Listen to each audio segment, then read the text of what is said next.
Timnas Italia tampil dengan pelatih baru Luciano Spalletti jelang kualifikasi Piala Eropa 2024. Mantan pelatih Napoli itu ditunjuk untuk menggantikan posisi pelatih sebelumnya Roberto mengundurkan diri dan bergabung dengan Timnas Arab Saudi. Timnas Italia yang tampil dengan pelatih baru kali ini telah menjalani sesi latihan pertamanya untuk menatap laga kualifikasi Euro 2024. Luciano Spalletti akan menjalani debutnya sebagai pelatih Timnas Italia ketika melawan Makedonia Utara pada Minggu 10 September 2023 mendatang. Kemudian Spalletti bersama Gli Azzurri akan melakoni laga melawan Ukraina pada Rabu 3 hari berselang. Di kesempatan kali ini Spalletti telah memanggil sebanyak 29 pemain yang akan turun di jeda internasional bulan September. Namun yang menarik dari 29 pemain yang dipanggil tidak ada satupun pemain AC Milan yang dipanggil oleh Spalletti. Sementara dari Juventus ia hanya menyertakan dua nama saja yaitu Federico Chiesa dan Manuel Locatelli. Perlu dicatat Juventus telah menjadi kontributor pemain utama di tim nasional Italia dengan beberapa bintang mereka tampil di tim pemenang Piala Dunia 2006 dan kejuaraan Eropa 2020.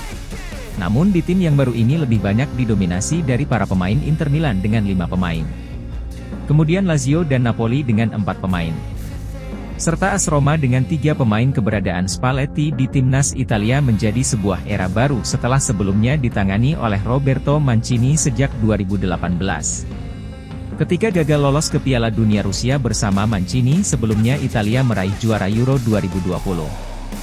Serta finish di tempat ketiga UEFA Nations League 2023. Dan kini tantangan untuk Spalletti telah menunggunya dengan 4 laga di sisa tahun 2023 ini. Setelah kualifikasi di bulan September kita lihat kembali akan berlaga pada Oktober dan November mendatang untuk melawan Malta dan juga Inggris untuk menciptakan tim yang solid. Pelatih yang membawa Napoli meraih gelar Scudetto musim 20.223 itu mendesak Timnas Italia untuk melupakan rasa sakit karena gagal lolos pada 2 edisi Piala Dunia terakhir dan sang pelatih juga berambisi ingin membawa Gli Azzurri berbicara lebih banyak pada kualifikasi Euro 2024 nanti. Spalletti juga menghilangkan beberapa nama besar dalam daftar nama yang ia panggil seperti Leonardo Bonucci, Marco Verratti dan Giorgino yang tak masuk dalam daftar 29 pemain yang diumumkan. Mereka bertiga merupakan pilar tim yang mengantarkan Gli Azzurri meraih gelar juara Euro 2020 di Wembley usai menundukkan Inggris di partai final. Namun Spalletti mengatakan bahwa mereka tersisih karena kurangnya waktu bermain jelang pertandingan.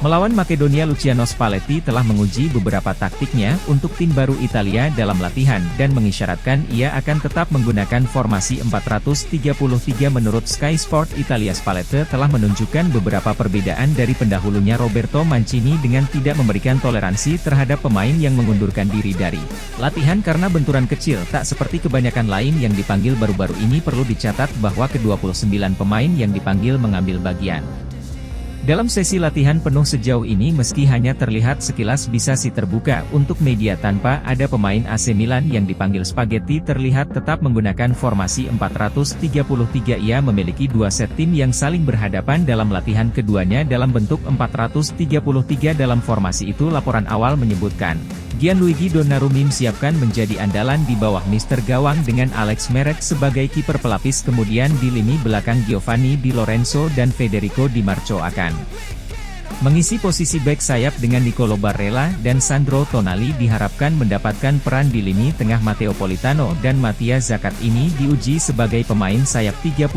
sementara Ciro Immobile dan Gianluca Raspadori bergantian sebagai penyerang tengah. Selain nama-nama tersebut, ada juga Federico Chiesa, Matteo Politano, Nicolo Zaniolo, Matteo Darmian, Leonardo Spinazzola hingga Federico Di Marco yang bisa menjadi opsi Spalletti bersama dengan Timnas Italia.